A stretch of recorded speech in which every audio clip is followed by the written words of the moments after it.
ஒரு காலகட்டத்தில் அட்வர்டைஸ்மெண்ட்ஸ் அப்படிங்கிறதுக்கு ஒரு பெரிய ஈர்ப்பு இருந்தது. ஏன்னா அப்போது full and full TV commercials. So ஒரு கமர்ஷியல் டிவி ஆடுங்கிறது மக்களோட பார்வையில் போய் சேர்ந்துச்சு. ஒரு ஷோ பார்க்குறோம் ஒரு டிவியில், அப்போ வந்து தொடர்ந்து நம்ம டிவி பார்க்குறது மட்டும்தான் அவனோட ஒரே என்டர்டைன்மெண்ட்டாக இருந்தது ஒரு காலகட்டத்தில். ஸோ டிவியில் ஒரு கமர்ஷியல் ஆடு வருது அப்படிங்கிறது வந்து இன்னும் சொல்லப்போனால் இன்னும் பல அட்வர்டைஸ்மெண்ட்ஸ் வந்து இப்போ வரைக்கும் நம்ம மனசில் நிற்கிறதா இருக்குது. அது காரணம் நம்மளோட அன்றாட வாழ்க்கையிலேயே இந்த அட்வர்டைஸ்மெண்ட்ஸ்லாம் சேர்ந்து இருந்தது, நிஜாம் பாக்கு அட்வர்டைஸ்மெண்ட் மாதிரி. ஸோ இப்படி இருக்கிறப்போ அந்த காலகட்டத்தில் இருந்து, அதாவது 1960s 50s இருந்து இப்போ வரைக்கும் நிறைய ஆக்டர்ஸ் அட்வர்டைஸ்மெண்ட்ஸில் நடிச்சிருக்கிறாங்க. அண்ட் இப்போ அட்வர்டைஸ்மெண்ட்டோட பாணி மாறிடுச்சு. நிறையா மெட்டா ஆட்ஸ்லாம் வர ஆரம்பிச்சிருது. டிஜிட்டலில் அட்வர்டைஸ்மெண்ட்டோட எவல்யூஷனே வந்து வேறு மாதிரி மாறிடுச்சு.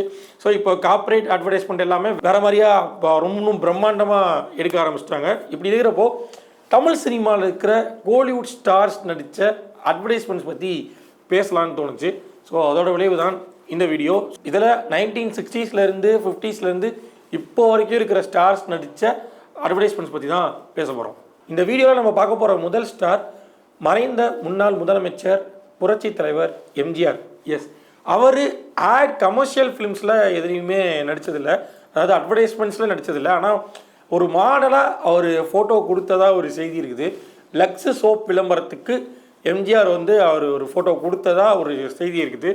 ஆனால் இதே லக்ஸ் சோப் விளம்பரத்துக்கு ஃபோட்டோ கொடுத்த இன்னொரு முன்னாள் முதலமைச்சர் இருக்கிறாங்க. அது ஆக்சுவலாக ஃபோட்டோவே இருக்குது, இன்னும் ஆன்லைனில் பரவப்பட்டு வருது. லக்ஸ் சோப் விளம்பரத்துக்கு ஃபோட்டோ கொடுத்த முன்னாள் முதலமைச்சர் அவர் யாரும் இல்லை, புரட்சி தலைவி ஜெயலலிதா அவர்கள். எஸ், அவங்க லக்ஸ் சோப்புக்கு மாடலாக ஒரு ஃபோட்டோ கொடுத்துருப்பாங்க. அந்த விளம்பரம் கூட இப்போ வரைக்கும் சோசியல் மீடியாவில் பகிரப்பட்டு வருது. எம்ஜிஆர் இதை தவிர வேறு எந்த ஆட் ஃபிலிம்ஸ்லேயோ இல்லை ஒரு கார்ப்பரேட்டுக்காக ஒரு படத்துலையோ இல்லை மாடலாக அவரோட ஃபோட்டோ கொடுக்குறதோ நடந்ததே கிடையாது. நிறைய எலெக்ஷன் கேம்பெயின்ஸில் கவர்மெண்ட் சார்ந்த திட்டங்களுக்கான அட்வர்டைஸ்மெண்ட்டில் மட்டும்தான் எம்ஜிஆர் அவர்கள் இடம்பெற்றிருக்கிறாரு. இதுவரைக்கு அப்படியே ரைவல்ரியாக இருந்த இன்னொரு ஸ்டார் சிவாஜி கணேசன், நடிகர் திலகம். அவர் எந்த ஆட் ஃபிலிம்லையுமே நடித்ததே கிடையாது. அவரோட ஃபோட்டோ தான் லேட்டர் பீரியடில் சில அட்வர்டைஸ்மெண்ட்டில் யூஸ் பண்ணப்பட்டுச்சே தவிர அவர் எந்த ஒரு அட்வர்டைஸ்மெண்ட்லேயும் நடித்ததே இல்லை.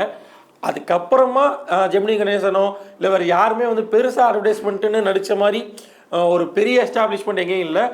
ரஜினிகாந்த் அவர்கள் எடுத்துக்கிட்டிங்கன்னா ரொம்ப குறைவான அட்வர்டைஸ்மெண்ட்ஸில் மட்டுமே அவர் இடம்பெற்றிருக்கிறாரு. குறிப்பாக கவர்மெண்ட்டோட அட்வர்டைஸ்மெண்ட், போலியோ சொட்டு மருந்துக்கு அவேர்னஸ்க்காக ஒரு ஆட்டில் அவர் நடிச்சிருப்பார்.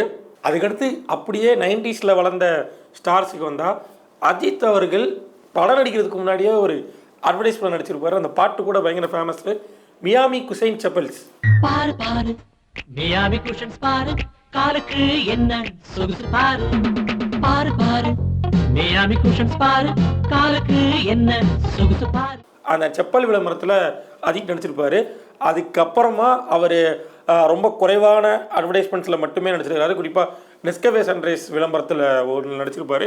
அண்ட் அவரோட ஆரம்ப காலத்திலேயே ஒரு டைமண்ட் விளம்பரத்தில், ஒரு டைமண்ட் கம்பெனியோட கார்ப்பரேட் ஃபிலிம், அது டிஐ டைமண்ட்ஸ்ன்னு நினைக்கிறேன், if I am not wrong. DI diamonds தான். டிஐ டைமண்ட்ஸில் கார்ப்பரேட் ஃபிலிமில் அஜித் நடிச்சிருப்பார். அதுக்கடுத்து 1-2 அட்வர்டைஸ்மெண்ட்டில் நடித்தார். அதுக்கடுத்து அவர் எந்த ஒரு அட்வர்டைஸ்மெண்ட், எந்த ஒரு பிராண்ட் என்ட்ராஸ்மெண்ட்லேயும் அவர் ஈடுபட்டதில்லை. விஜய் அவர்கள் எடுத்துக்கிட்டிங்கன்னா கொக்கோ கோலா, அதுக்கடுத்து டொக்கோமோ விளம்பரத்தில் கூட அவர் நடிச்சிருப்பார். அது அந்த ஹேர் ஸ்டைல் தான் வந்து துப்பாக்கி படத்தோட ஹேர் ஸ்டைலுக்கு இன்ஸ்பிரேஷனாக இருந்தது. அதுக்கடுத்து தான் அவரோட ஹேர் ஸ்டைலே கொஞ்சம் மாறிச்சு. இப்படி பல நடிகர்கள் பல்வேறு அட்வர்டைஸ்மெண்ட்டில் நடிச்சிருக்கிறாங்க. இதில் நான் ஏதாவது மிஸ் பண்ணியிருந்தேன் அப்படின்னா கீழே மென்ஷன் பண்ணுங்கள்.